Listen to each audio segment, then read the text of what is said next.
And we're also recording the meeting, so I just pressed record. I think we can go ahead and get started. So welcome everyone. There might be a couple more people joining us, and I will let them in as they appear, but it looks like most of us are here now. This is the panel on fair use, bio workshop panel on fair use. And I've put a couple of things in the chat for you.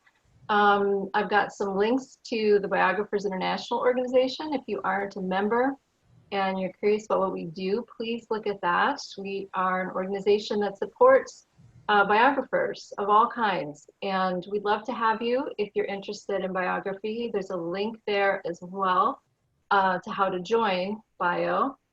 And I've also put in a link for the next workshop. We're going to be holding a workshop on June 24th, Living on the Edge, Writing Biography of a Living Subject. And you can click on the link there to register for that meeting if you're interested in that topic as well. And we are recording the meeting today. And I think I already said this, but for those who are just joining us, we ask you to please stay muted for the duration.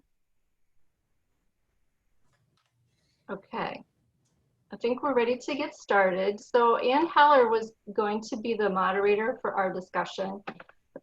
She's having internet difficulties, so she asked me to take over. Oh, I did also want to mention that an easy way to keep track of who's speaking at a particular time, you can select speaker view with your panel down at the bottom. If you would rather switch over to speaker view, then you will just see the person who's speaking each time. But we should be able to have our speakers, our panelists here all at the top of the main screen. And I will introduce them to you now.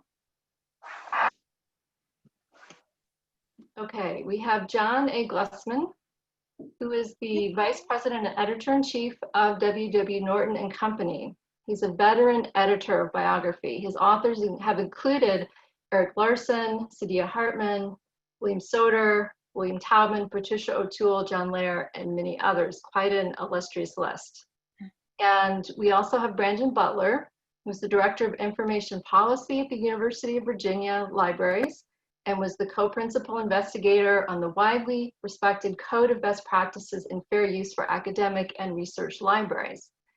And we have Peter Jaszi, Professor Emeritus at American University's Washington College of Law, where he helped to found the Glushko-Samuelson Intellectual Property Clinic. He has served as a trustee of the Copyright Society of the USA and as a member of the Librarian of Congress's Committee on Copyright Registration and Deposit. He's the co-author of the groundbreaking book, Reclaiming Copyright. And I should just mention that I'm Ann Boyd-Rue. I'm one of the board of directors of the Biographers International organization. Okay, I think I hit all of the main things that we need to hit. We will take questions during the last 20 minutes or so.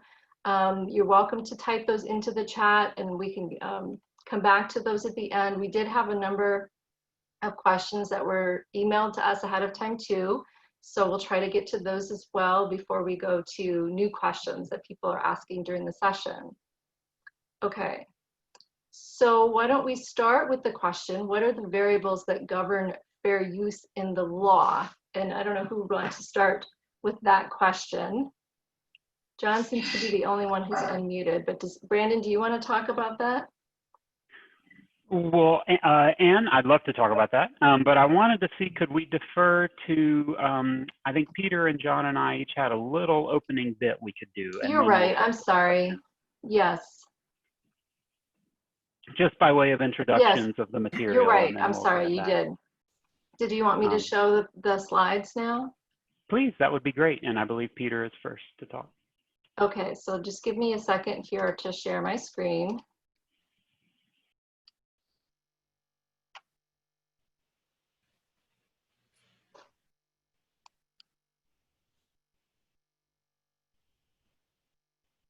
Okay. Great. Thank you so much, Ann. You're welcome. I am delighted to kick this off, and I'll try to be very, very efficient because I'm anxious to get to questions. And so as an out to pasture academic, I can't help but lecture, but it'll be a very short 3-minute lecture.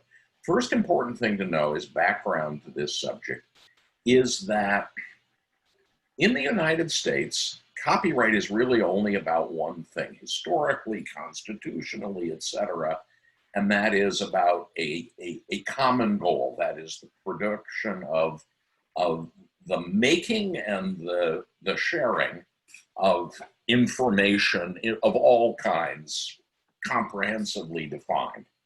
And although it sometimes works out that copyright serves other interests, this is the only primary interest that the system is designed to advance.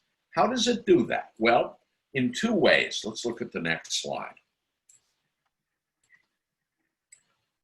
One of the ways that copyright laws, which have been around since the beginning of the Republic, since 1790, one of the ways that the copyright law promotes the making and circulation of new stuff is by giving rewards to creators. They get these limited but still valuable economic monopolies over what they make, and the fact that they can, by exercising those rights, earn, makes it possible for some of them to stick with the work and motivates others at least to try.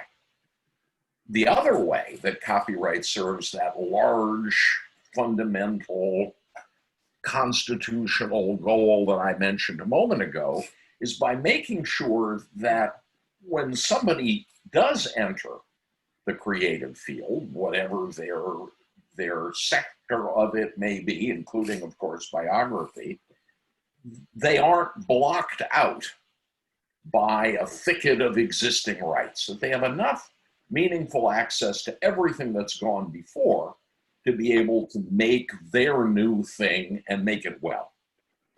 And that means that copyright is a balancing act.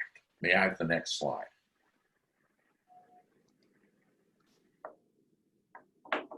Now, if I were giving you the long version of this talk, I would enumerate a dozen features of copyright law that help to strike the balance that I've just described. But today, since it's our topic, I'll mention only one, and it's the most important of all, and that is the so-called fair use doctrine, which has been around since the 19th century by that name, probably much longer by other names, although it didn't actually end up getting written formally into our law as a statute until 1976. Before that, however, judges helped define this doctrine, which in effect says, look, sometimes when you use copyrighted material without permission, you're still doing the right thing rather than the wrong thing.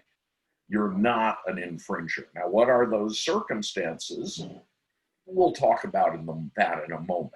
But the other really important thing that we should say at the highest level of generality about fair use is that it's not an accident. It's not an afterthought in our copyright system.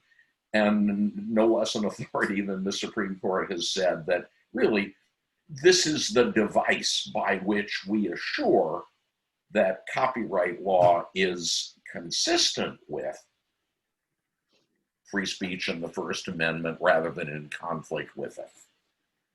All this is good news, but there's a little bit of less good news as well, and I'll talk about that with the last slide. Fortunately, the bad news is in the past. We have only good things to say as of now. But the bad news from the recent past is that for reasons that really were accidents of timing, biographers have missed out a little bit on the recent efflorescence, if you will, of fair use. They've missed out a little bit in comparison to other groups of creators, graphic artists and filmmakers and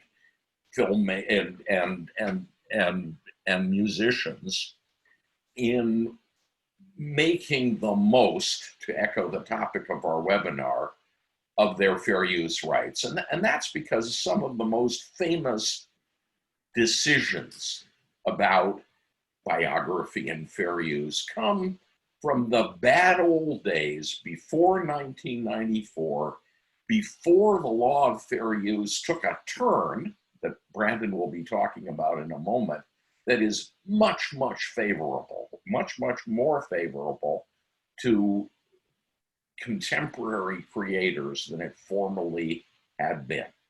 It's an interesting irony that some of those biography decisions, again, I'll single out Salander, were so bad and so controversial, not just in their logic, but in their impact, that they were actually a part of the impetus for this big change in fair use law that we'll be talking about today. It was really because of the judges who were reluctantly involved in those old biography cases that new doctrine was made and the law was changed. So that's one accident of bad timing that has left biographers a little bit behind the eight ball where fair use is concerned.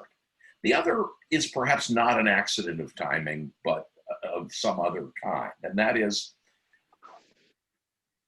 in the middle of the first decade of the present millennium, there was a really important fair use case involving biography that came to a very good end or good outcome thanks to all of the changes that had been taking place in the law. And that was, of course, the Carol Slosh case involving the biography of Lucia Joyce.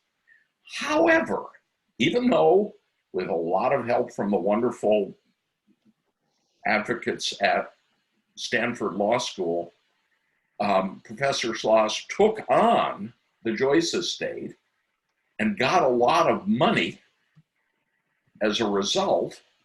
That happened not by way of a published court decision, but by way of a face-down settlement. So anyone who wants to know about fair use and biography can look it up, and they'll read the bad news from the past, but they won't read the good news from the present. And that's why we have a problem, and that's why we're here today. Excellent. Thank you, Peter. Thanks, Peter. And now I'm really lucky because I get to tell the good news. So I'll go as quickly as I can because there's some really juicy questions in the queue. But I'm going to talk about fair use, biography, and what is known as the transformative turn in fair use law. And that is the good news. Fair use has made a turn for the better over the last couple of decades, and it will be decisively in favor of biographers, I believe, this mode of analysis. So for the next slide, I'll talk real quickly. I'm from library land. I've been working in libraries and for library nonprofits. For a wonderful time, I worked in the clinic with Peter, where libraries and librarians remained a key client. And so libraries love fair use because it helps us to share our collections. It helps us to create ways of showcasing the things that we hold and making them accessible to people. It also is essential for preservation. Fair use is absolutely key to our ensuring that, in 100 years, people who are doing research on people who are important right now will have access to the contemporaneous record of what they've done and who they are. And then finally, fair use helps you, and that's kind of my favorite part of my current job at UVA. Is I get to work with scholars. And so I was recently in a research sprint with a wonderful instructor who's designing a whole new approach to teaching writing. And it's a writing course where she's going to have her students dig in the archives and discover the writing processes of scientists. And so I was helping her navigate the copyright questions that came up. in doing the kinds of archival research that I bet a lot of you have done. So if we'll go to the next slide, I'll dig down a little bit. Some key things to know about fair use, a lot of them Peter has surveyed. One is that fair use was sort of created by judges long ago, back in the midst of time. Judges created the right of fair use alongside copyright as part of the judge's ability to create a common law exception in cases where it simply did not make sense to enforce copyright. And so judges have had a really important role to play in developing what fair use means over time and doing that responsive to the way that the circumstances have changed in the world. The other thing to know, another thing to know about fair use is that it is a case-by-case, contextual, flexible, open standard. And so, as Peter said, there's a laundry list of special exceptions in the Copyright Act. They're awesome. I love them. I use them all almost every day, but they are picky. You almost need a lawyer to really know whether each one of these exceptions is for you. Fair use, on the other hand, is broad. You don't have to be able to read the statute and apply it to your context if you understand the more general principles that we'll describe in a little bit. The third thing to know about fair use is that it's applied by balancing factors. We'll talk, I think, probably at some length about the factors over the course of the night tonight. But what those factors do is they do not determine the outcome for judges. They give the judges a list of things to think through. And then what the judges have done in balancing those factors is to develop a kind of theory of what the factors are looking for, right? When I'm balancing these factors, what am I trying to find? I can tell you, if you want to know that something's a bear, you should look at how big it is, whether it's got claws, right? Its color, and so on. But if you don't know whether the right color is brown or red or green, then you're not going to be able to find a bear, right? If I don't tell you the right size is real big and not real small, you won't be able to find a bear. And the four factors of fair use are a little bit like that. They tell you things to think about, but then the judges have work to do using their own sense of equity and fairness and what copyright is really about to make those factors into something that actually makes sense. And the final thing to understand about fair use is that a big underlying part of what the turn that we've seen over the last couple of decades is a turn from market-focused thinking by judges in the 70s and 80s to cultural and sort of purpose-focused thinking. And so in the 70s and 80s, the bad old days, it was really all about, did somebody lose a sale? Did somebody lose a license? Is somebody standing there with their hand out? And the judges were very anxious to make sure that whoever shows up with their hand out could get paid. In the early 90s, in the case I'll describe next, what the courts finally did was establish a rule that was cognizant of the purpose of copyright and the purpose of promoting new expression. And in centering that purpose of promoting the creation of new expression, they sort of restored fair use as a right that could be used by creators like Biographers in order to take advantage of their rights and make new stuff. So the next slide is, let's see, we'll talk about the four factors very briefly. These are the statutory factors, right? What is your purpose? Why are you doing this thing? This is how you think about fair use. These are the things to consider. What are you doing? What is your purpose? What's the nature of what you're doing? What's the nature of the work you're using? How much of the original work are you using in your new purpose or use or work?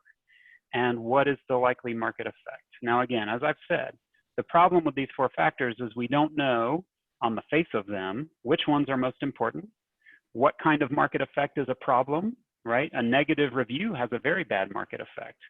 Does that mean negative reviews are infringing of copyright? That can't be the case, right? And so we have to know more. The four factors don't tell us enough.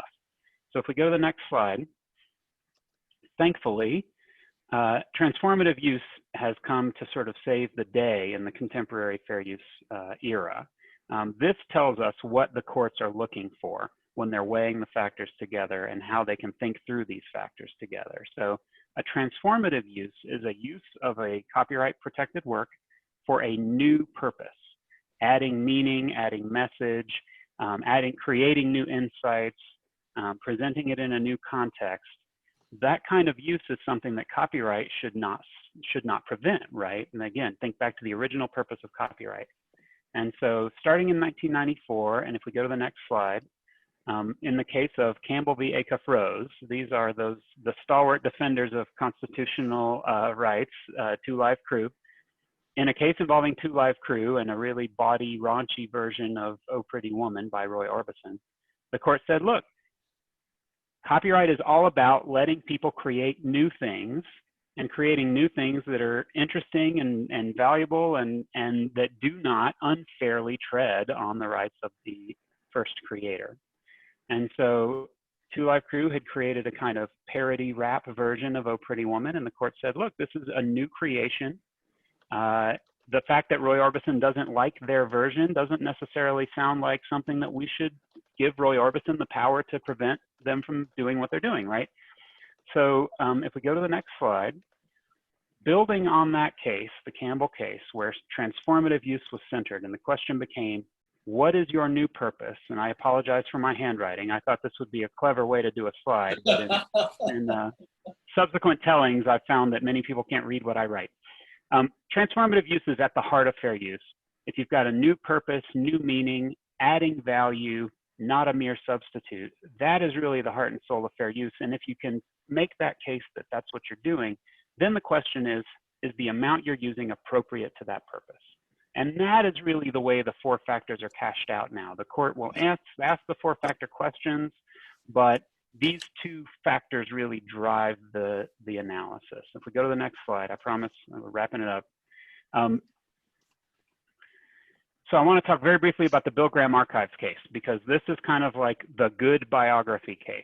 I had not myself thought of it as a biography case, but I went and read the opinion, and sure enough, the court says over and over again, this is a biographical work. Now, y'all might disagree, and I wouldn't blame you. You might say it's a coffee table book, and that's fine.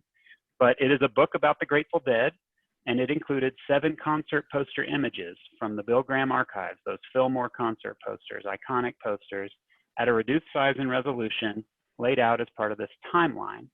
They took up about 7 pages out of the 480-page book. The Bill Graham Archives sued the publisher, Dorling Kindersley. If we go to the next slide. The court said, this is a transformative use. Dorling Kindersley's purpose in using these images is plainly different from the original purpose of the posters, right? The posters were ads for concerts. They were meant to let people know, here comes a concert, it's gonna be awesome, it's probably gonna be pretty trippy, and you should all come, right? That is not what the book does. The concerts are over, right? The posters serve their purpose. And on top of that, to the extent that maybe the broader purpose of the poster is enjoy this visual, right? The book is not really about enjoying the visual. The visuals are reduced enough. They're really just there to kind of stand in for their historical fact, right? They're not there sort of to hang on a wall. You couldn't cut them out of the book and put them on your dorm room wall, right? And so they represent a kind of historical artifact. And so let's go to the next slide. And the court said, look, in the second factor, transformative use defines the second factor as well as the first. Because the purpose is transformative, you're enhancing biographical information. The image's historical value rather than creative value is at the core of the work.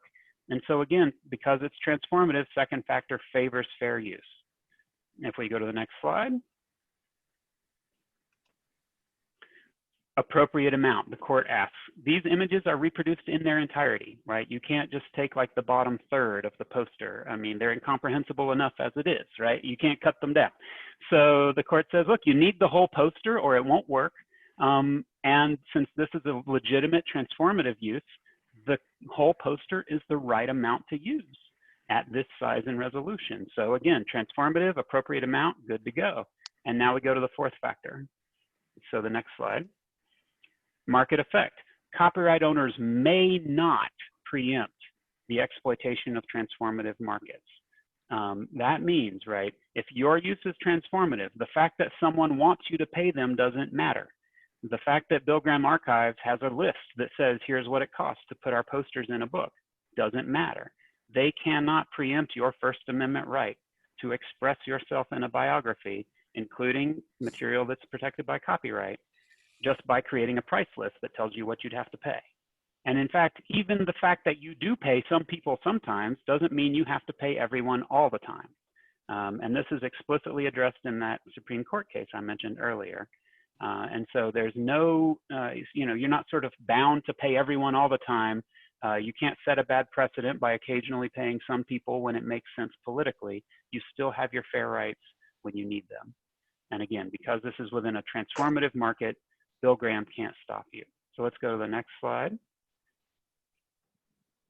So what we've done, what Peter started and what I've been able to participate in is an effort to sort of make all this stuff useful to people who aren't yet being sued, right? To take this transformative use way of thinking and to let people deliberate about how it might work in their own community. And lots of scholarly communities have done this best practices work. The bio community is the latest to sort of declare for itself, this is what we think about fair use. And so you've got lots of folks you can look to and lean on as you're taking advantage of your fair use rights. I think the next slide shows some pictures of those.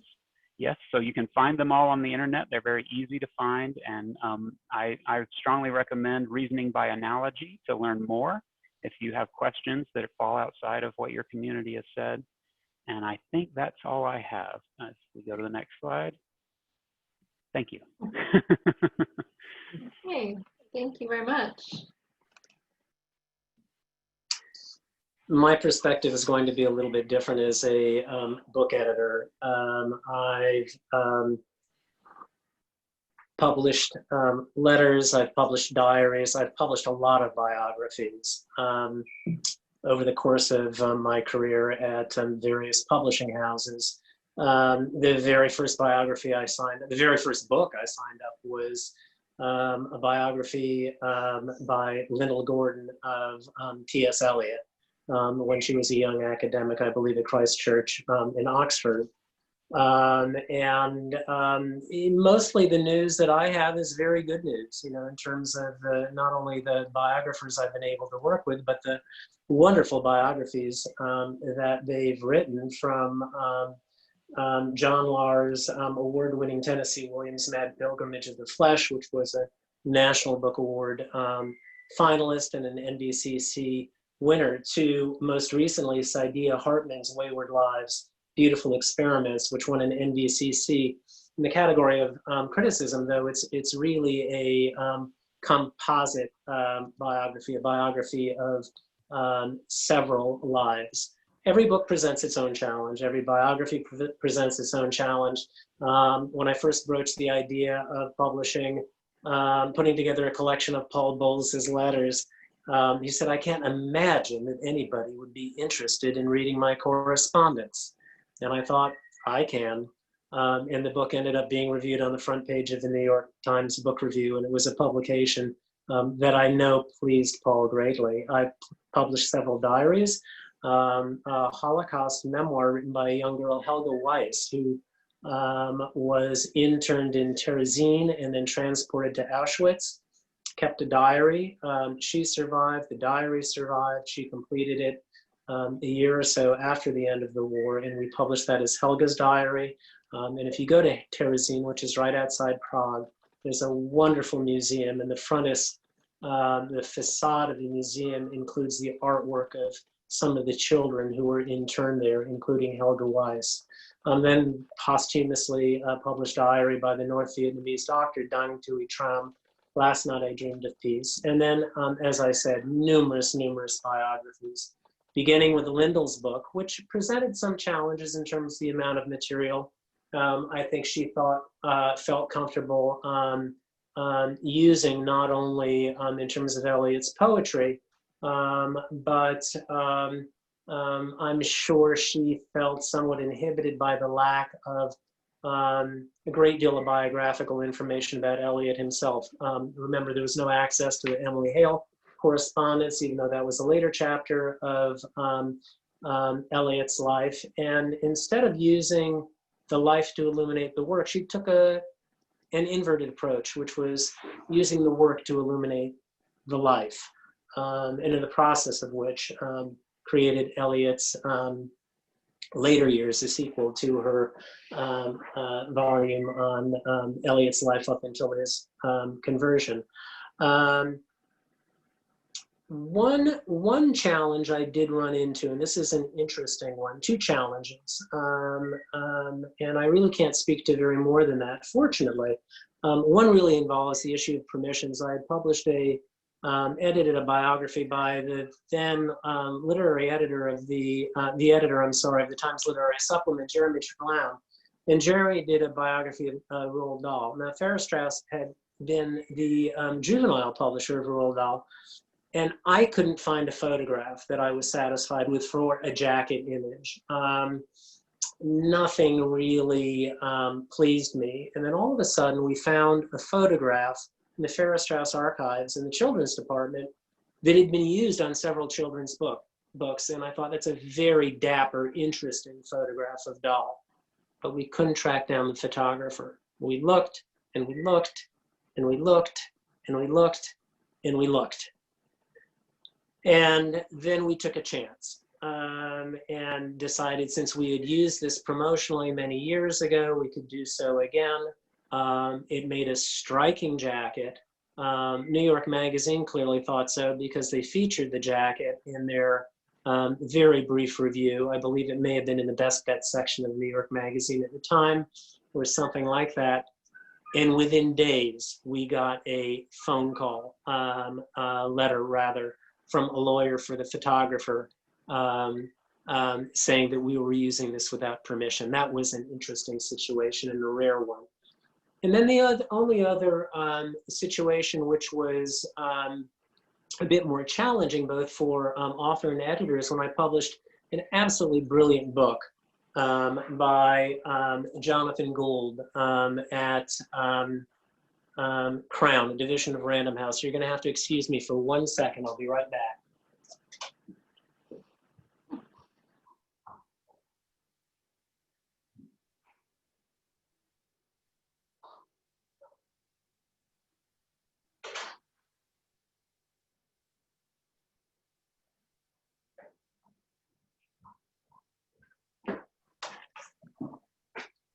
And this was a wonderful book that had originally been signed by the former editor of the New Yorker, William Shawn. When Shawn was a consulting editor for FSG, he was an old Beatles fan. In fact, had penned pseudonymously the review of Sgt. Pepper in the New Yorker many years before. I moved the book from Farrar Straus to Crown, and when I received the manuscript, it must have been about 1,000 pages long, and it seemed as if John had quoted at length from almost every lyric in the Beatles catalog.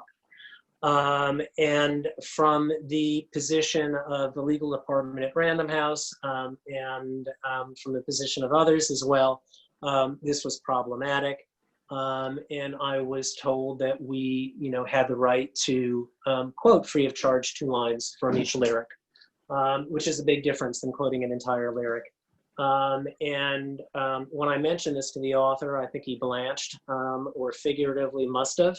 And he said, well, how do I do that? And I said, I can, help show you how to do that. And I showed him in a couple of cases how we could paraphrase and actually, just use the 2 key parts of a lyric.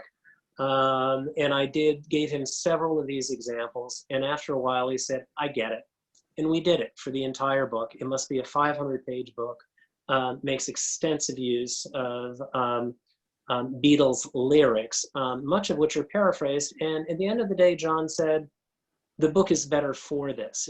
I was relying too much on my primary source material. And I think he's right. I want to mention one other book because I know he's a part of this conference, and I consider him both a colleague and a friend, and he's an author of mine, and that is William Souter, whose biography of John Steinbeck is coming out this fall, Mad at the World. It is a terrific book. I had to get that in there as Bill's editor. Thanks so much. Thank you, John. I'm wondering if we could start with a pretty basic question that has come up in the chat, and maybe that would give us a good jumping off point. It's probably easy to answer, but how do we know what works are in copyright? So I can take a swing at that only because I took the coward's way out and dropped a link in instead. The answer is complicated, but if you look in the chat, there's a little chart. It's not so little because the law is rather complicated. There are a few rules of thumb. One is, if the publication date is more than 95 years ago, you can be safe and certain that it should be in the public domain if it's published in the US more than 95 years ago. 1923 used to be a magic number, but you should update all of your mental shortcuts because now that line is moving forward every year. Starting in 2019, that line started moving forward. Everything in 1923 joined the public domain that year. Everything in 1924 joined the public domain this year. And next year, I believe we get some F. Scott Fitzgerald, some Hemingway. I mean, it's really going to start getting lovely as we work our way through the 20s over the coming years. And if I might add, the flip side of that, as you can tell from looking at the chart or just following along with Brandon, is that an awful lot of the 20th century is and continues to be and will continue to be during our working lives in the public domain, under protected, not under copyright protection, not in the public domain. And that's why, even though there is this public domain, fair use is so important, because fair use is the right we all have under the conditions that Brandon described so well to use material that isn't yet in the public domain. Right. Are there certain guidelines about how much of a work you can use? No.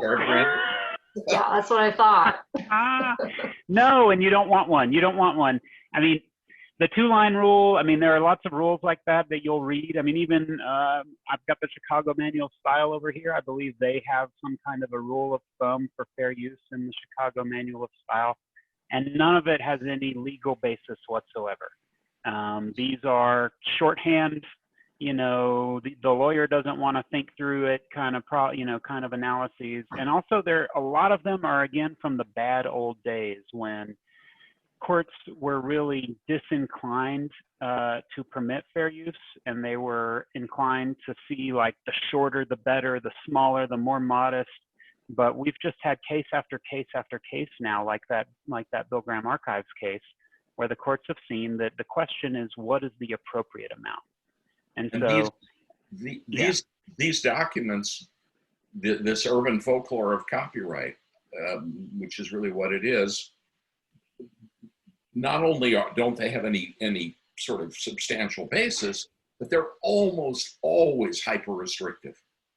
And that's because, to the extent that they have any pedigree at all that can be ascertained, they usually come out of someone's effort to set the bar so high or so low, depending on how you define bar setting, that there could be no risk whatsoever of making a bad choice.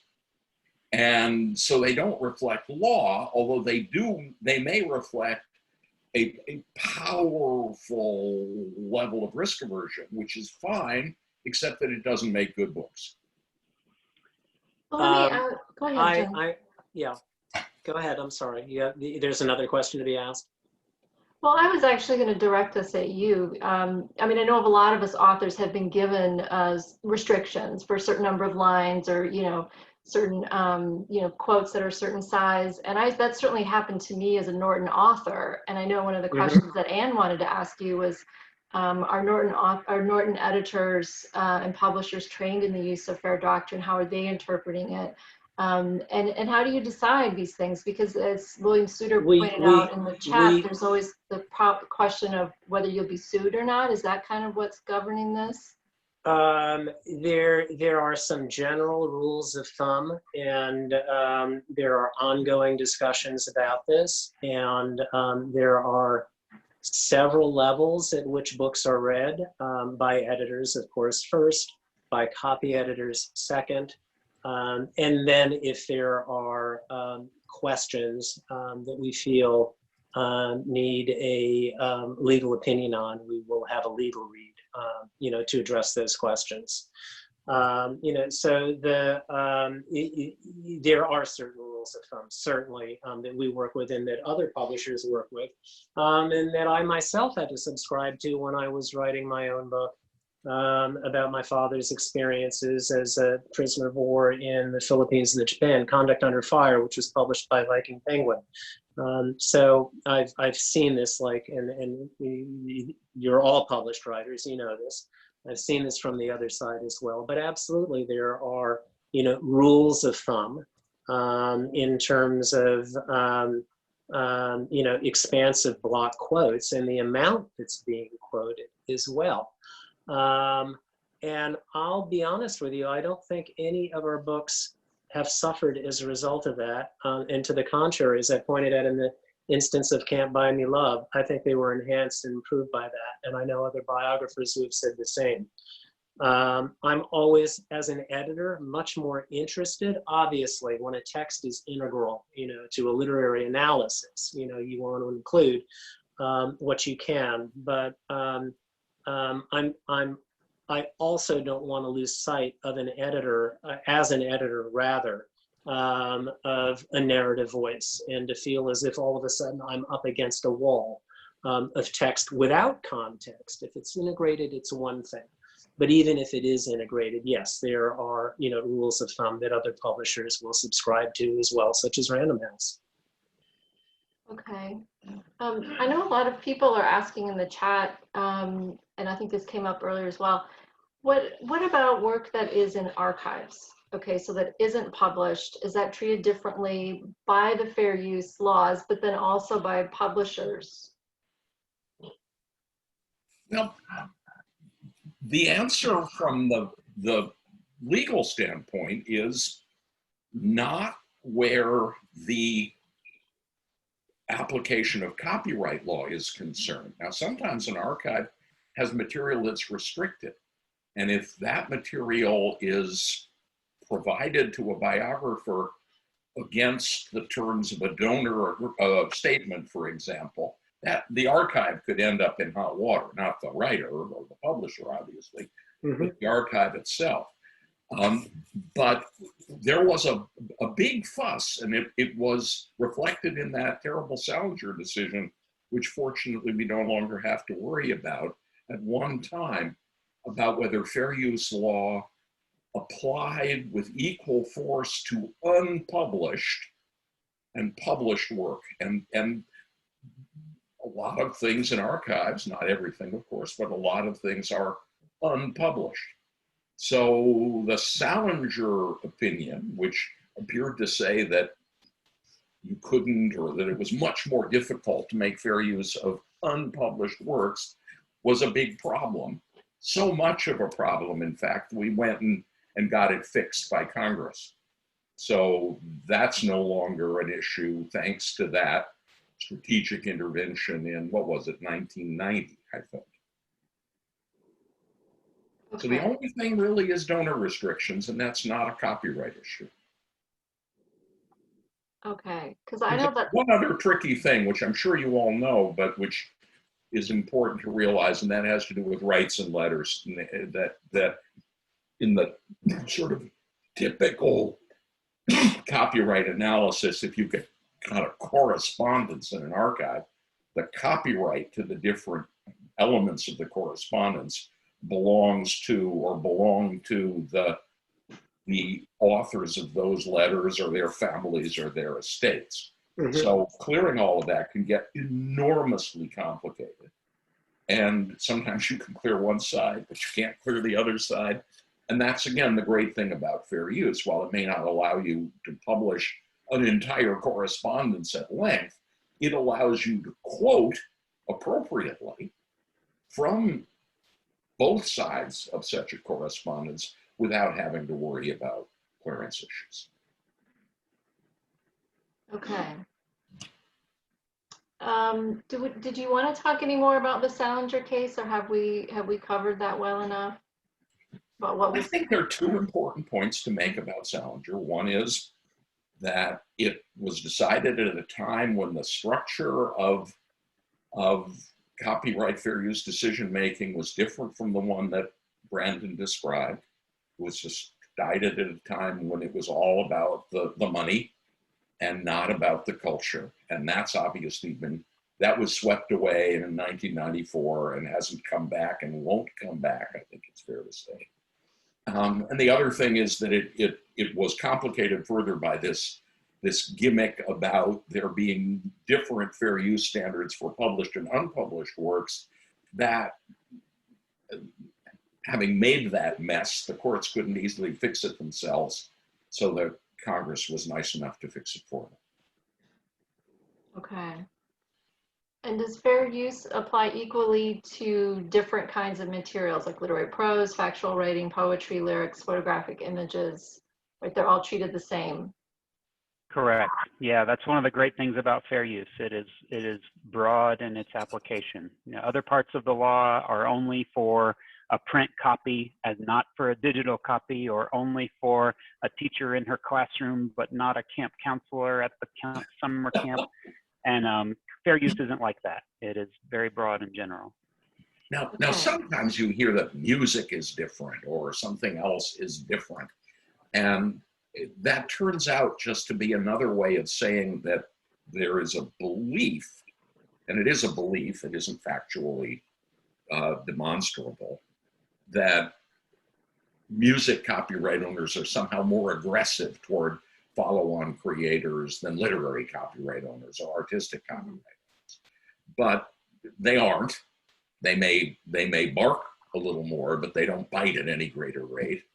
And they, once you've engaged with the analysis, can I quote this little bit of sheet music? Can I reproduce these lyrics? Can I put this clip from a recording on the website that goes with my biography? The way you get to an answer is exactly the same as if it were any other kind of material. Is it transformative? Is it an appropriate amount? More or less, end of inquiry. Okay. And are there any times when we should not rely on fair use? Special cases or examples you've seen in which fair use doesn't or shouldn't apply? Well, I think John indicated one area in which it's important to be careful, which is covers. Covers can be different. That isn't to say that fair use can't apply to a cover, but if something was originally created, let's say you have a press photograph, which is both a document of its time and a striking piece of photography in its own right. Well, as an image reproduced at page size in the book in appropriate context, that may be a perfectly straightforward example of fair use, but blown up on the cover to catch the eye of the potential purchaser or reviewer, in the case of New York Magazine, maybe not so much. So that's one to be careful about. I would never say never, but it's grounds for caution. Another, I think, is, and this is important, we're talking here about biography. We're not talking, for instance, about an unauthorized anthology of people's writings with a little, tiny bit of a few questions dribbled on top of the entries. That again is a question in which the issue of whether or not the use of the work is genuinely transformative has to be asked carefully and answered with even more care. Can you think of any others, Brandon? Well, I was only going to add one thing, and this ties back to John's great story about Beatles lyrics, which is the fair use and biographies have a nice history in this country, because the very first case about fair use in the United States was about a biography of George Washington, and it was a loser. The the second biographer, quote unquote biographer, had created a kind of abridged version of the mega uber totally authorized 7-volume George Washington biography, right? And this one included lots of correspondence and original documents that Washington's estate had said to the authorized biographer, yes, please, put it all together, put it out there. And as I say, the second comer didn't really add anything, and their editing wasn't particularly creative. They just got all the good stuff and put it in a short version for people who don't want to buy 7 volumes, right? And the court said, more or less, that's not a good biography. Like, that's not real you're not doing work as a biographer. You're just a compiler, and that's not the same. And I think this goes to John's point, right? That if you're using kind of you have a spidey sense about kind of like what's the right amount for really your story that you're telling as an author, and how much is kind of excessive. It's just sort of, I found this good stuff and I want to be the first person to put it between pages and show everybody. It's a common impulse. Yeah, exactly. And it's and an understandable one. Yeah, it's totally laudable. Understandable. Yeah. But in my counseling of people who write and who create, one of my favorite things is kind of talking about fair use in terms of listening to your own instincts as a creator and your own sense of, is this fair? Am I doing my own thing here, or am I pulling off a cheap shot, right? Like, am I doing something that's really free riding on the value of the cool stuff that somebody else already did? So I think trust your instincts on that in both directions. That is, if you think you really there's a question about quoting extensively from a diary. Well, there's not a special fair use rule for diaries. Diaries don't get a different rule. There's not it's 700 words for diaries, but only 300 for newspapers. Everything is treated the same way. And the question is, how much of that diary are you going to need in order to tell your story your way, right? If you just found a cool diary and you want to reprint the whole diary, you should probably pay whoever's diary that is, right? If they're still alive, or their heirs are still alive and the copyright subsists, reprinting the diary is the kind of thing that they probably get to control. But if you have a story to tell and part of that story is the diary, and you're using the right amount of the diary to tell your story, then you can figure out how to work the diary into the work that you're doing. And so you find that it's a little scary, I suppose, because you're being asked to exercise judgment, and it's harder to do that than to count words, you know what I mean? But in some sense, it's empowering, because it's not someone from outside telling you, no, if you do the right amount of words, it's okay, and if you do the wrong amount of words, it's bad, and you don't get to decide anything about that. It's got nothing to do with your judgment or your values. It's just my dumb rule.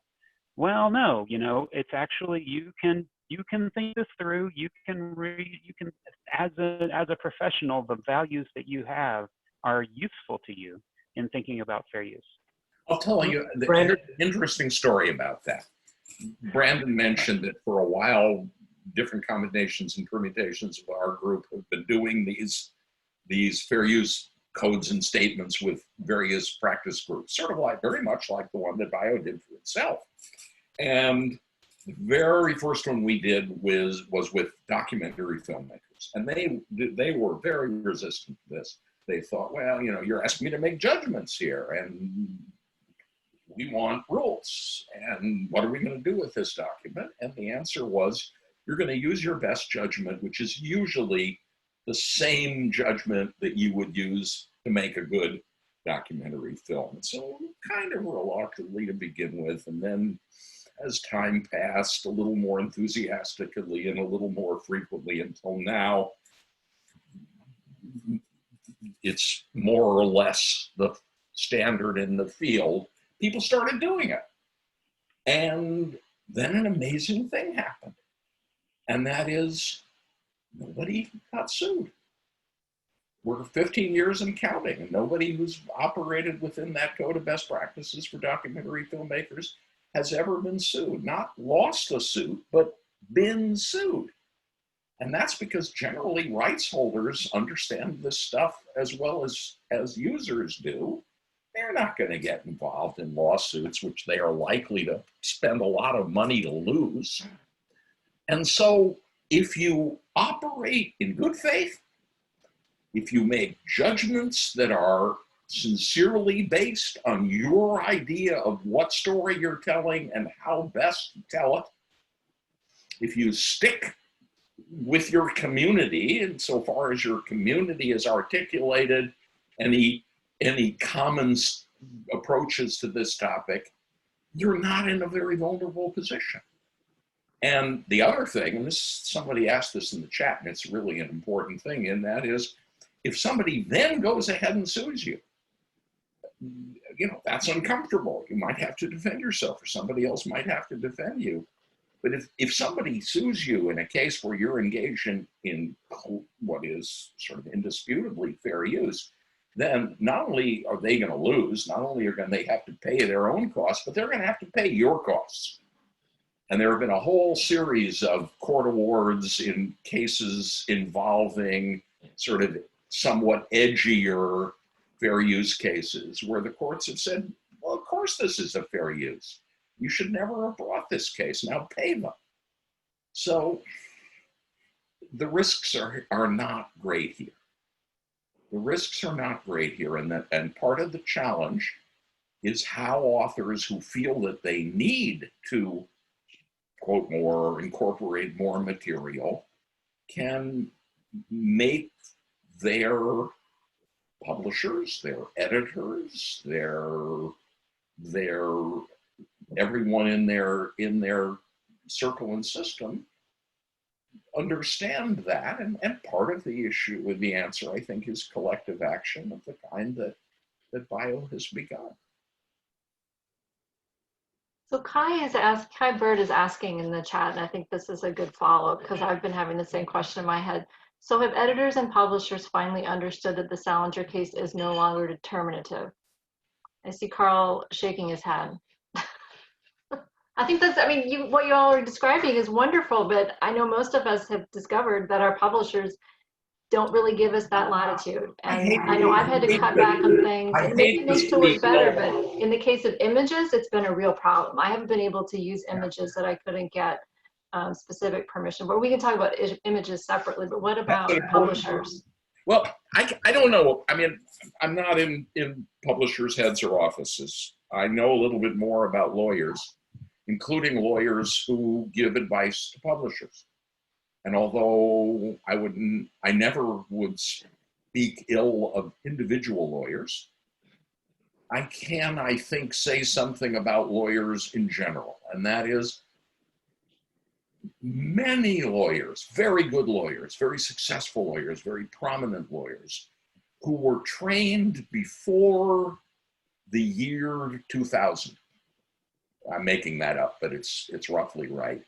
Don't get this stuff, have never fully absorbed it, have never understood fully how much this body of law has been changing under their feet, so to speak.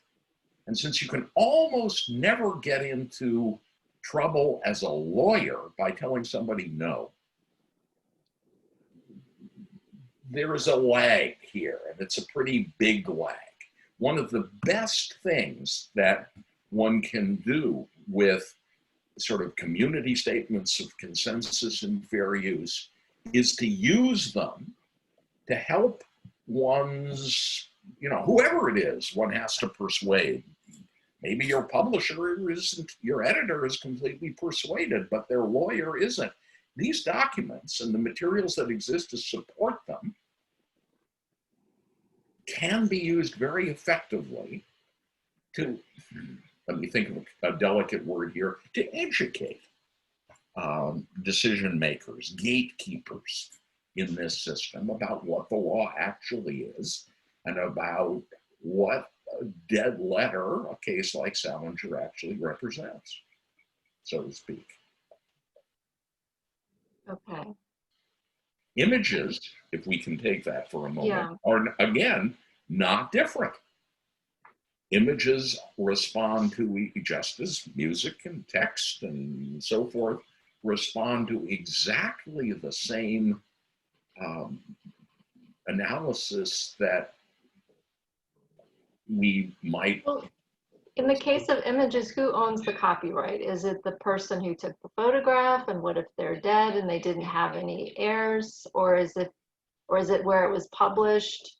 And can, what if you can't track down? Yeah, it's really hard. Yeah. And that's why one of the reasons why fair use is so good. Yeah. If you have a strong fair use argument, you don't have to get involved in that mare's nest of let me say, and to address part of Ann's question, it's good in one way. At the same time, as you just said, a writer has to convince an editor and a publisher who have a writer's best interests in mind when we make decisions to reduce risk. And that's what we want to do. Photographs are particularly difficult, as you point out, especially if we can't determine what the source of that photograph is, depending on the purposes for which we want to use it. But our goal as editors and publishers is to produce the best book possible while minimizing risk to protect our authors and to protect ourselves. And when I look over the books that I've published, when I look over the books that my colleagues have published, at the Big Five, and I've worked at many of the Big Five houses, I'm enormously impressed by their work. We're not a law firm, right? We don't want to be in the litigation business. We're in the publishing business. So what authors here, we have published authors, we have aspiring authors, need to know that there is a comfort level that each house is going to have. What that may be, that's going to change on a house-by-house basis. As I say, I've worked at houses where, for example, at Farrar Straus, where we could go ahead and do that, take that chance, and make that best effort. And guess what? It didn't turn out to be our best effort, but each house is going to have a certain amount of flexibility, a certain amount of, intransigence, where they say, we're not comfortable with that for X, Y, and Z reasons, which is going to be a part of your relationship with your editor and your publisher, inevitably. And it's going to be different in academic publishing than it is in trade publishing. Very different. Do you think trade publishing is more or less risk averse than academic publishing? Because I found academic publishing. I honestly can't speak about academic publishing. It's a world I would love to know more about, and I'm fascinated by it, but the economics are so radically different. And the way they're set up within universities are so completely different from, for example, a private independent company like W.W. Norton. It's an interesting question to me because historically, I've found academic publishers to be enormously conservative, excessively conservative. But on the other hand, academic presses are one of the areas in which some of the actors have apparently gotten the message about fair use. And so there have been really, really interesting shifts, presses like Yale and Duke and others, about their willingness to entertain serious fair use arguments put forward by their authors with respect to images, text, and other things, without regard to any rules of thumb, without regard to any house standards, based on the author's ability to explain cogently why they have an important expressive purpose and why they're using the appropriate amount. Interesting. And it's been pretty remarkable. I can't make a claim that this is, that people publish better books this way, but they're publishing some good books. There's no doubt about that. What about if you have made a diligent search for the copyright holder and you cannot find who that is, in the case of maybe a publisher that no longer exists and you're trying to track down who, who absorbed that company, or if you can't find descendants. I mean, I've had to pull stuff just because we couldn't find the right people. And this is for the text. This isn't for the cover, say, as John. No, but it was illustrations or text, but inside the book. Well, there's an answer to that, and I'll begin, and maybe Brandon can follow up. And that is that one of the things that's happened in this, I'll call it fair use renaissance since 1994 to today, is that because courts have gotten a little more sort of realistic, I would say, about the role that market analysis plays in fair use, and have tended to think more about the cultural purposes of copyright and less about less exclusively about dollars and cents. One of the things that we're starting to see is an approach to fair use that basically says, in cases like you described, sometimes referred to colloquially, not a legal term, as orphan works situations. One of the things we're starting to see is an analysis that says, well, look, if nobody's claiming this, if nobody's selling this, if nobody's licensing this, if nobody's making any market on this material, how could they possibly suffer any harm as a result of its use? And so if you can make a reasonable argument that your use is a transformative one, that you're using that photo, that snapshot, which was taken to document a moment of family life and is now being used to illustrate a narrative about the characters who were part of that family, you could make a reasonable argument that it's a transformative use. And if you can point out that no one seems to care enough about this photograph to make a market in it, a detectable market, then you have a kind of, I think, sort of leather bound, hand-tooled fair use case to assert. You have more, in a way, than you might actually need to make your argument. Brandon? I think that's right. With orphan works, you kind of get fair use plus. You get all of your transformative use rights, and then there may be things that ordinarily would be out of the transformative box, but because there's nobody there, there's no commercial interest to protect, I think you have a strong argument there for going even further with fair use, because there's not. The other thing that's really interesting about those cases is that I don't know what happened with the cover photo. I'd love to know the end of the story sometime, John. But usually when the retiring photographer or writer comes forward and says, "Oh, that's my thing,"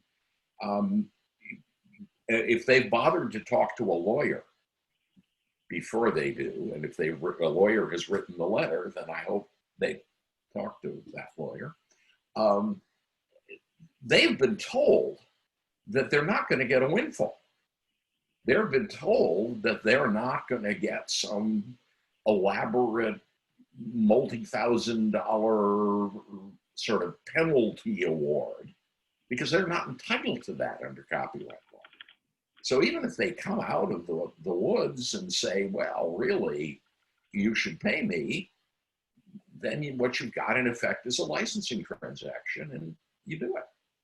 Peter, to answer your question, you were asking about the what happened? biography. I'll tell you exactly what happened. We ended up paying probably about 5 times more than we would have had we been able to get permission in the first place. Why? That was the settlement that we made at Ferris Strauss. It was not my settlement. I remember that's what it was.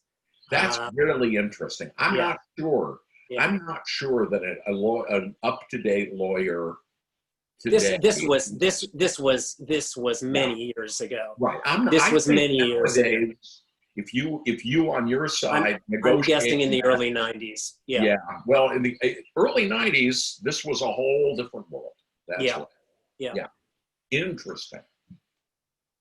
So Brandon, you just said in the chat that a 19th century document is almost certainly free of copyright, but that would only apply to published documents, not things that were in archives. So there are a dozen tricky rules here in the world of copyright terms, sadly. And I defer again to the picky little chart, but the two rules that I always keep in mind as my kind of, these will eat up about 90% of the cases that come knocking on my door. The first rule is for published works. If it's more than 95 years old, published more than 95 years ago, then public domain, I don't think twice about it. If it's an unpublished work, then the question is, when did the author die? And the author's death date must be more than 70 years ago. And, we're now to the point where that means 1950. If the author died before 1950, then the unpublished work, right, is going to be in the public domain. So somebody wrote something in the 19th century and then lived really young. Right. So right? It's the first thing they ever wrote. Juvenilia, Right? late 19th with a century crayon. juvenilia by people who beat all the actuarial odds could theoretically be protected for a few years more. But you can figure out very quickly whether that's the situation you're dealing with, and it's not likely to be. Right. And what about material that doesn't really fall into the categories that we've been talking about in terms of published in a conventional print format or stuff in archives? So we've had questions about things like something that a subject tells you in an interview. Somebody read, spoke a poem out loud. It's never been published. Or in the case of like radio shows that are showing up online now, can I quote from those freely because they're not really published? They don't have copyright. Y'all came to the right webinar. I mean, so look, Those are good questions. These are all great questions, Yeah. and you could either sort of take a copyright course for a semester, and you could learn 100 ways to solve these problems, or you can come to this webinar and really understand fair use. And if you understand fair use, there are 100 other picky solutions to these kinds of problems. Well, radio, they probably didn't, sound recordings weren't protected until the 70s, and then you had we could go down that road and not publication. Oh my God. You could go a million different roads to try to say that this is not protected by copyright or whatever. Fair use is the same analysis every single time, and it applies in the same way to every single work. And so if you are using a radio broadcast or a daguerreotype or a letter, it doesn't matter. If you have a transformative purpose and the amount you're using is appropriate to that purpose, your use is fair. And this need not be your last resort. In other words, if you are confident in this analysis, and again, as Brandon has pointed out, it's not a difficult analysis, and for anyone who is good at what they do, it's the next thing to an entirely natural analysis. It's just what you follow these rules if you are writing well. You don't use more than you have to in your quote because that would be stupid and inesthetic, and you'd probably lose the reader's attention anyway. So if you have confidence in this, and if of course you're able, maybe with a little help from your friends, to persuade whoever your gatekeeper is, and it's going to depend, it could be your publisher, it could be your employer, it could be who knows, that this is solid fair use, then your inquiry can stop there. You don't have to spend ages researching these complicated questions of ownership and duration if you're confident in your fair use analysis. If you're not so confident, then these questions may become more important. And if it's a borderline call, you may want to dig deeper, but in most cases, you can do this off the bat rather than spending time and money on this often inconclusive report. Okay. So, See, oh, here's a wonderful one from Candace, who asks, does all of this apply to a photo of a daguerreotype of someone who, so it's, let's say it's a contemporary reproduction of an old daguerreotype or other historical photo. We have some wonderful law. This is not fair use. This is just law about what copyright doesn't protect, which says that rephotographing flat objects doesn't give the photographer any copyright rights. A little less clear if the objects have a lot of depth, like it's clear for paintings, not so clear for statues. But if the photograph or the scan or the reproduction, whatever the technology, simply involved doing your best to image something that was flat, then the photographer, who presumably got paid directly or indirectly for doing that in the first place, doesn't have any ongoing rights of any kind. okay, so when would you recommend that authors discuss fair use with their publishers? Is it something they should bring up early on in the process, or wait and see if they bring it up, or how would you approach that? This might be a good one for John. Yeah, What do I'd you love think?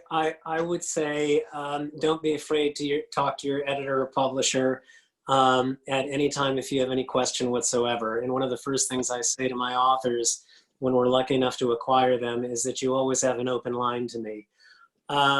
Usually but more specifically, usually, and the questions occur to me when I see a photo insert, for example, when I see the list of photo credits and notice that something is missing or something raises a question in my own mind, or when I'm wondering about, the source of quotations. So that's not until, a first edit. And as I say, there are different levels of reading. Copy editing in our W. Norton is very vigilant about that sort of thing. And it can be raised at any point. And, we try to address these questions in a way that satisfies authors and that satisfies us, that we have, have anticipated any questions that could possibly be raised. I remember early on, it was the first book I ever had a legal read on at W. Norton by a very talented young journalist. And we had a very wise legal counsel. And she asked a question, I believe, about a source.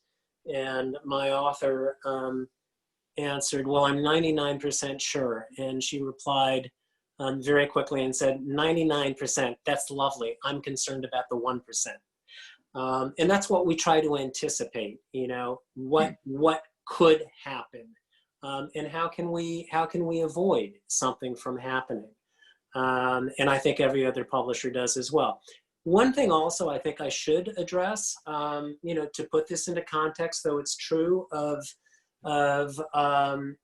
all of the books we publish, whether they're at the commercial end or, at the more literary end. Literary biographies have a fairly defined audience.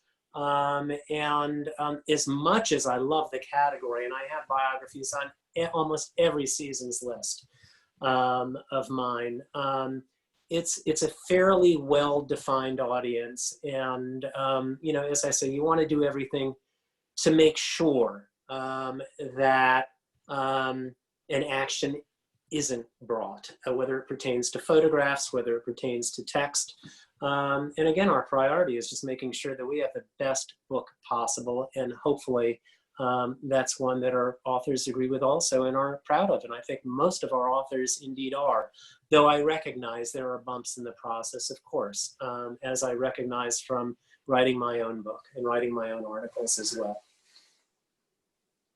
Would have that's really fascinating and very useful, and I would make only very, very tentatively one further statement about the question of when you might want to speak to your publisher about fair use, because from a lawyer's standpoint, occasionally people who are about to be involved in publication show me their contracts, and sometimes there are things on the face of those contracts about what is and isn't going to be permitted in terms of the use of third-party material without clearance that the author can see immediately may be problematic.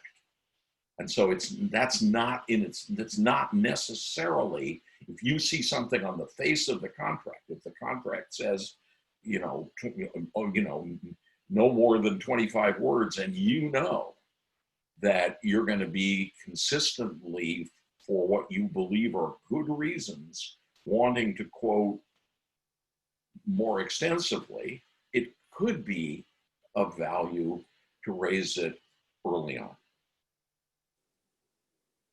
Okay, we have some folks talking about commercial use. Is there a difference between fair use and commercial use? Oh, what a wonderful question. Fun. Thank you for that.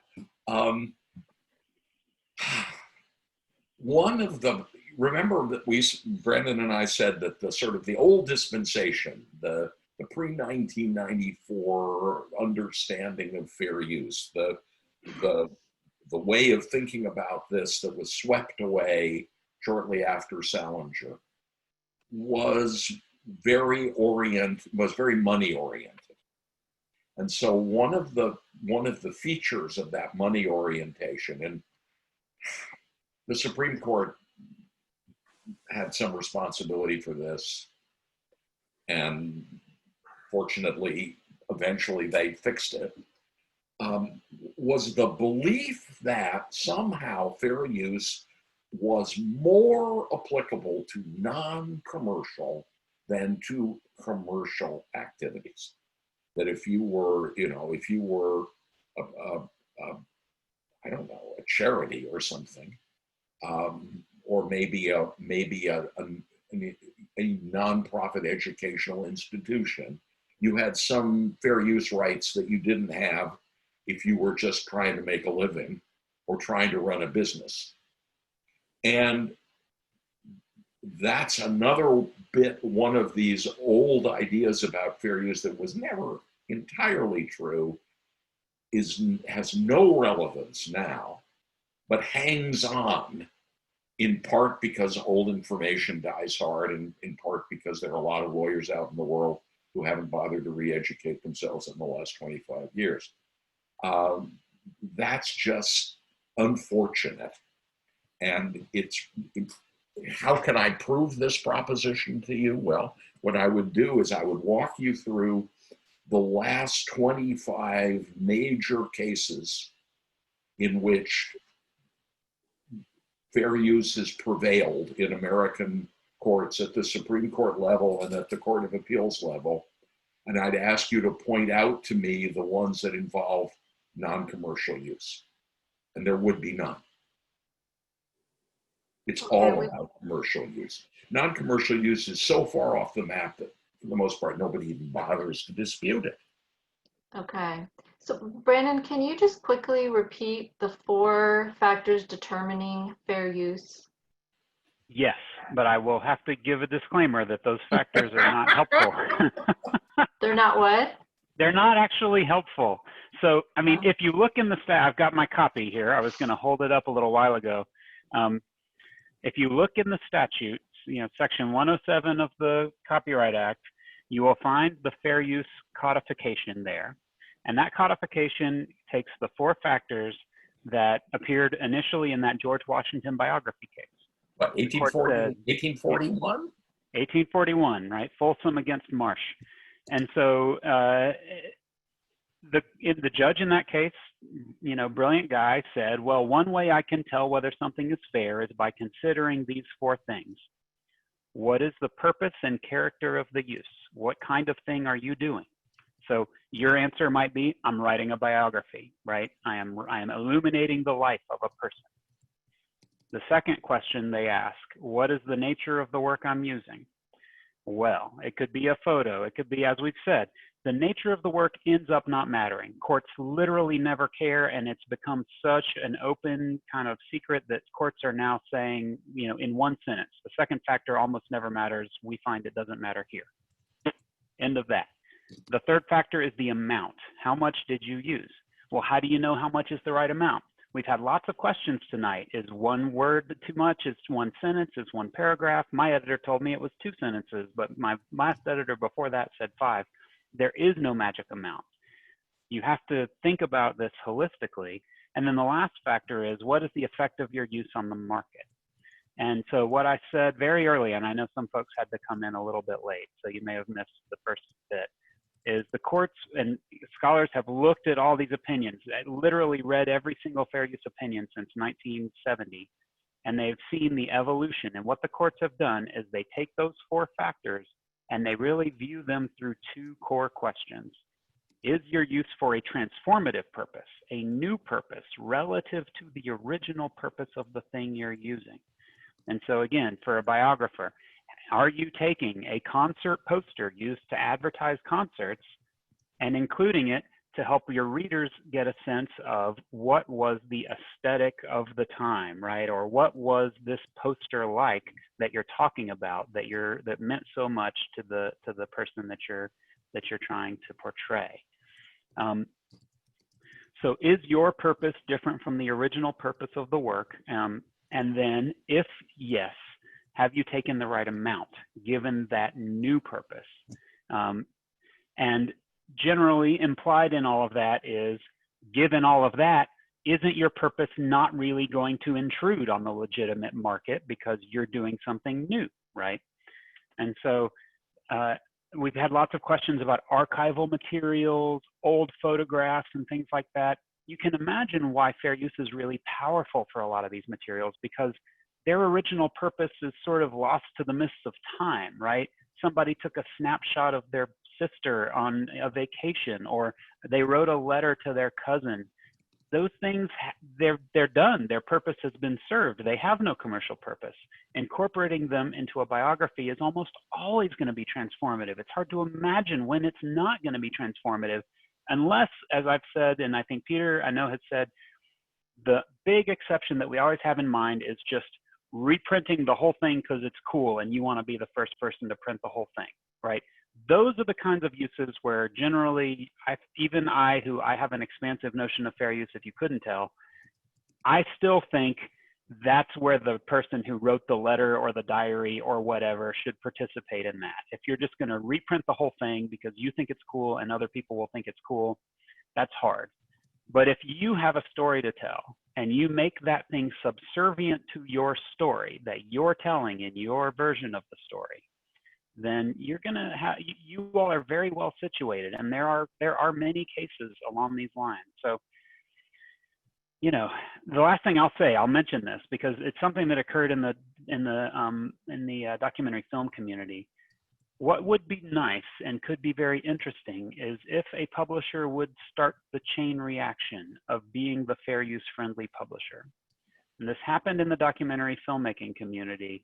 As Peter well knows, the insurers of documentary films had been the main gatekeepers. They would not insure a documentary unless you could prove that you'd gotten all your permissions lined up in a big notebook, right? And so once there was a fair use best practices statement in that community, what happened to make the floodgates open is that one insurer said, okay, we will insure films that comply with these best practices. And they set the price at, you know, X, right? Some marginal number. The next insurer said, we're so comfortable with fair use, we'll insure a movie for half that. And the price went down and down and down until now it's essentially zero. And all insurers insure fair use at no additional cost. I think it would be very nice to see a war of publishers to see who could get rid of all of these picky guidelines and who could be the fair use friendly publisher, and to see that war go on as the weird rules of thumb kind of fell away, because the case law is there. I guarantee you, the law is there, the risk is low, and also the kind of, I will not tolerate a 1% chance of a bad outcome means a lot of good books don't get printed, right? A lot of things get changed that shouldn't have been changed. And I think it could be really interesting to see if publishers start to evolve in that way. I think the ones who do will publish better books, and it could really set something off. That's very interesting, Peter. I'm sorry, Brandon. I just want to say one other thing that we haven't discussed, and we're near an end, is to think about, as an author, how you would feel if huge parts of your own book were used without permission and without any compensation whatsoever, because certain authors live off of that income and have at the beginning of their careers. That's almost an invitation for another discussion, but an interesting thought on which to close, I think. Well, I'd like to I'm happy to close, but to say one more thing, and that is, I agree that what you describe is not good. It's also not fair use. It's not even arguably fair use. It has nothing to do with what we have been talking about. It would never stand up to the analysis that we've been describing. People may always do things that are irresponsible and need to be chastened in some way. But the fair use doctrine that we've been describing, the new fair use doctrine, would never countenance that kind of massive ripoff. And so embracing it shouldn't be seen as a threat to authors' ability to earn in ways that, as you so importantly point out, they legitimately rely on. It's just really apples and oranges. It's a question of extent for certain writers, but again, this is a separate discussion and an interesting one. And I appreciate your closing thought. Different writers may have different preferences about how much they are quoted, but those preferences don't necessarily express the kind of, in other words, I could imagine a writer not wanting to be quoted much at all, and that might be something that fair use would have to be engaged with. I could also, that's sort of the Salinger case, right? But I could also imagine another situation in which an author says, look, I don't want half that story or my whole poem being quoted just so somebody can discuss one character or one stanza. And of course, in that case, the author, the rights holder, would have the winning hand in the fair use game, as we've described it. So it isn't as threatening as it may sound to authors' livelihoods. I hope that no organizations that represent authors say that. I know the Authors Guild, for instance, even though they have been tried to be very fierce about other kinds of fair use in mass digitization and so forth, have never taken a stand against the kind of fair use we're talking about today. They couldn't, because their members live by it. Peter, I just want to make one respond to Ren Wexler's note. If John is like most editors, I suspect his mind has not been budged. I found the conversation interesting, illuminative, informative. I hope those who've participated as well have, as I have. And I love giving our in-house legal counsel, who I consider a good friend, a difficult time. So thank you so much. Thank you very much, John. Yes, thank you to all three of you today. And thanks for everybody who came. We went a little bit over, so we should probably conclude things now. I have recorded the session, and we will try to make that available to folks because I've been getting lots of questions about that. But don't forget, we have another workshop coming up on the 24th, and you can sign up for that. We sent out a link to that today to Bio members, and don't forget about becoming a member if you're not already a member. Thank you all again, and have a wonderful evening. Thank you so much. Thank you. Bye. Thanks, everyone. This was a lot of Goodbye. Mhm. fun.